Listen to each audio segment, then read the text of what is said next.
Baik, selamat berjumpa kembali di pembahasan tentang data initiation standard. Jika pada sebelumnya kita sudah membahas tentang bagaimana memisahkan plain text menjadi dua blok di langkah kedua hingga langkah kelima untuk memisahkan kunci yang sudah dipotong 56 bit menjadi dua buah kunci berukuran 28 bit. Baik, kita langsung ke langkah yang berikutnya.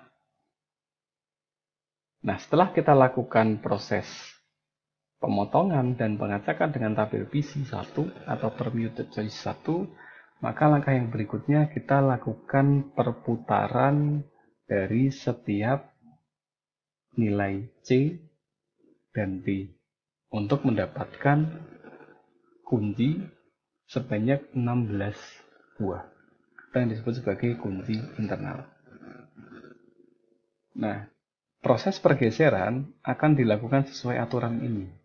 Aturan ini juga sudah mempunyai standar atau berupa aturan baku. Pada round pertama diputar 1 kali, pada round kedua diputar 1 kali, round ketiga diputar 2 kali, dan seterusnya. Total di sini ada 16 kali round. Baik, kita langsung ke contoh. Perhatikan untuk memudahkan kita memahami urutan bit yang cukup banyak ini, perhatikan 4 bit pertama untuk C dan 4 bit terakhir untuk C. Pada round 1, kita akan putar sebanyak 1 kali. Maka bit yang paling depan itu dia akan berputar pindah ke yang paling belakang. Sementara bit yang lain dia akan bergeser ke kiri. Sehingga yang tadinya di depan ada 4 angka 1 dan di belakang ada 4 angka 1, maka pada round 1 atau C1 di 1 di sini tinggal nilai 3 buah angka 1 di depan dan 5 buah angka 1 di bagian belakang. Nah, Anda bisa visualisasikan sebelumnya ada 1 4 kali, karena dia di wrap atau diputar 1 kali ke kiri, maka yang paling depan pindah paling belakang dan yang lainnya geser ke kiri atau ke depan. Nah, begitu pula untuk round kedua. Untuk round kedua diputar juga 1 kali. Sehingga tadinya ada 3 buah angka 1 di depan dan 5 angka 1 di belakang. Setelah diputar 1 kali ke kiri, maka nilai bit yang paling depan pindah ke bagian paling belakang. Nah, sehingga kita peroleh sisanya ada 2 nilai 1 di depan dan 6 nilai 1 di belakang berpindah. Dan terakhir, pada contoh ini, untuk round ketiga diputar 2 kali. Sehingga 2 buah nilai ini nantinya akan pindah ke bagian paling belakang. Sehingga kita peroleh 0 dan 8 buah angka 1 di bagian belakang. Lakukan hal yang sama untuk D.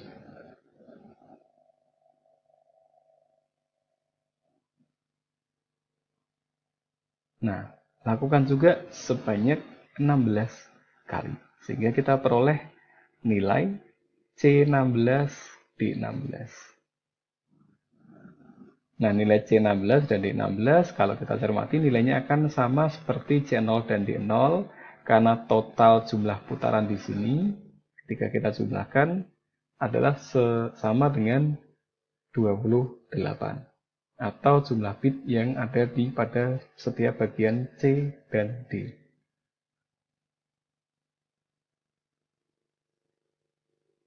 Baik, Anda bisa jeda atau pause video ini untuk memulai latihan memastikan bahwa perputaran bitnya tepat. Nah, jika sudah, kita bisa lanjutkan ke langkah berikutnya. Langkah ke-7 disebut sebagai permute choice 2. Nah, sampai di mana kita agar tidak bingung karena langkahnya cukup banyak juga di sini, kita bisa berikan catatan di sini. Nah, langkah ke-6 kita tadi sudah melakukan round atau wrapping. Langkah ke-6 sudah kita selesaikan. Sekarang kita ke permute choice. Ya, tepatnya di sini langkah ke-7.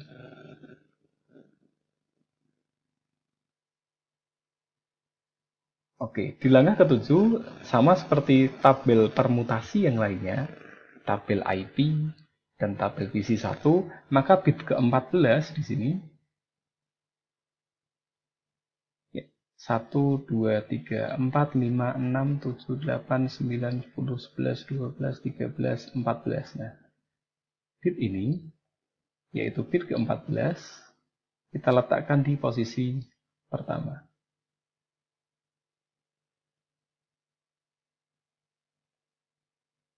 Nah, yang tadinya ukurannya adalah 56, hanya tinggal 48. Ukurannya ada 6 kolom, 1, 2, 3, 4, 5, 6, dikalikan dengan 8 baris. 1, 2, 3, 4, 5, 6, 7, 8. Nah, sekali lagi, semua tabel yang ada di algoritma DS adalah baku. Entah tabel permutasi, ataupun nanti kita kenal lagi yang namanya tabel S-box. Nah, kita sudah menyelesaikan langkah ke-7 dan didapatkan K1 dari C1 dan D1.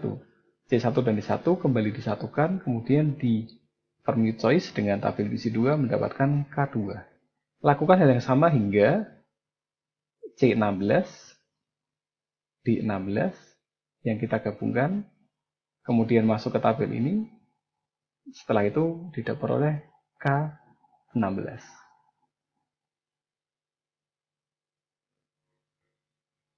Ini adalah visualisasi dari tabel PC2.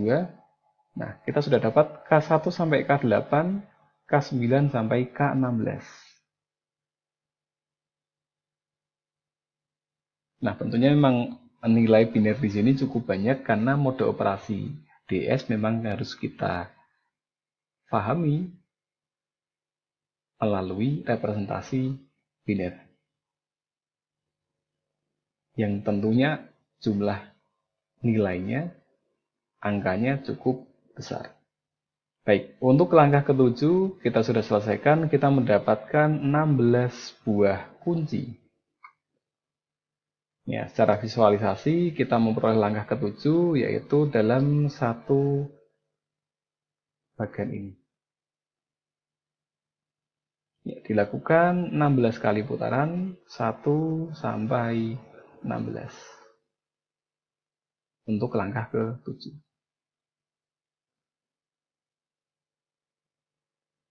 Baik, selanjutnya apa yang akan dilakukan dengan plaintext? Baik, kita lanjutkan ke langkah ke-8.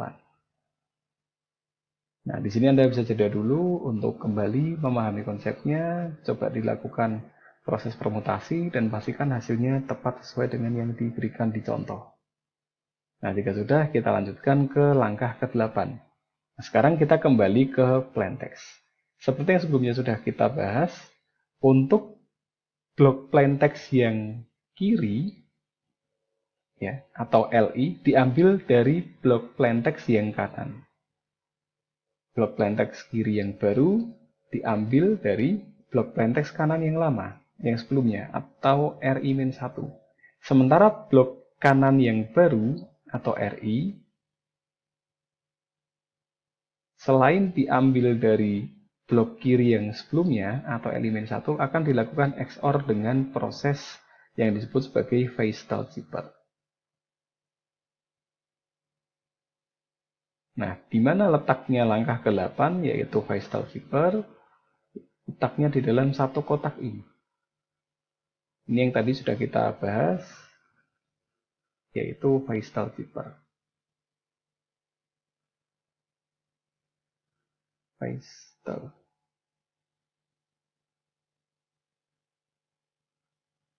Baik, kita lanjutkan di pembahasan tentang proses Feistel Zipper dalam DS.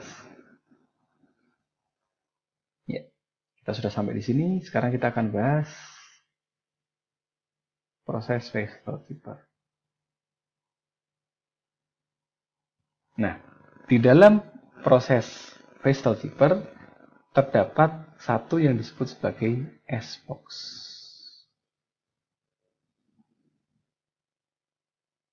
S-box di sini akan terdapat 1 sampai 8 buah S-box, yaitu S1 sampai S8. Oke, detailnya kita akan bahas di langkah berikutnya. Nah, seperti yang kita ketahui, di langkah ke-8 kita akan lakukan di sini yaitu perluasan dengan tabel E atau expansion tabel. Dari 32 bit ini kita akan perluas ke 48 bit dengan tabel ini. Baik, perhatikan yang berada di kotak warna putih. Ditulis secara urut 1, 2, 3, 4, 5, 6, 7, 8, dan seterusnya 9, 10, sampai 32. Ukurannya ada 4 kali 8, sehingga kita peroleh nilainya adalah 32. Ada 4 tabel, 4 kolom dikalikan 8 baris. Lalu untuk perluasannya, di sebelah kanan ditambahkan nilai 1, sehingga 4, 5, 8, 9, 12, 13. 32 tidak ada nilai ke-33, diambil nilai kembali ke nilai bit pertama. Begitu pula untuk di bagian paling kiri atas, bit pertama dikurangi 1, tidak ada bit ke-0, kembali ke bit 32. Sehingga kita dapat tabel baru yang berukuran 6 kolom kali 8 baris. Ini disebut sebagai tabel E atau tabel ekspansi. Nah, langkahnya sama, bit ke-32 yaitu ini. Ini adalah bit ke-32, letakkan pada posisi pertama. Kemudian terakhir, bit pertama, ini adalah bit pertama, letakkan pada posisi terakhir. Dan selanjutnya, terus lakukan sesuai dengan tabel yang sebelumnya.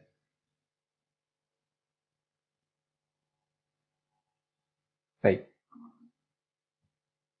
Langkah 8 akan menghasilkan sebuah nilai yang diberikan notasi ER0 atau R0 yang sudah diekspansi dengan tabel fungsi E. Ini adalah visualisasinya, perhatikan ukurannya akan jauh lebih panjang, dari 32 menjadi 48 bit. Jadi akan ada nilai-nilai bit yang diduplikasi, yaitu bit ke 5, 4, 8, 9, dan seterusnya.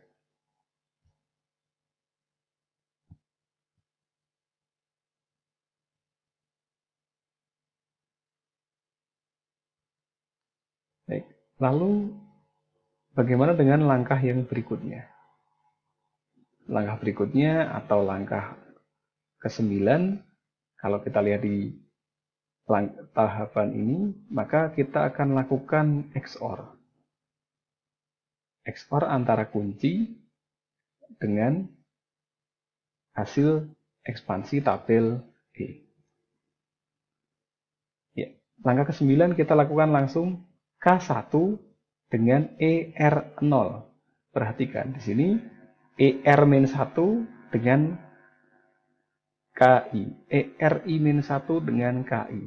Sehingga di sini hasil dari ER0 akan kita XOR dengan hasil dari KI-1. K1, ER0 dengan K1. Di sini kita peroleh langkah ke-9.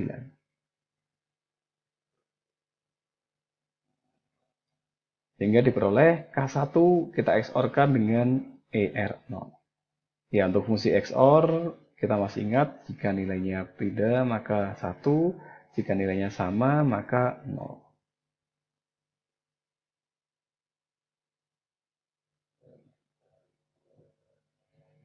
Nah, agar tetap bisa fokus, untuk video tahap kedua kita selesaikan dulu sampai di langkah ke-9.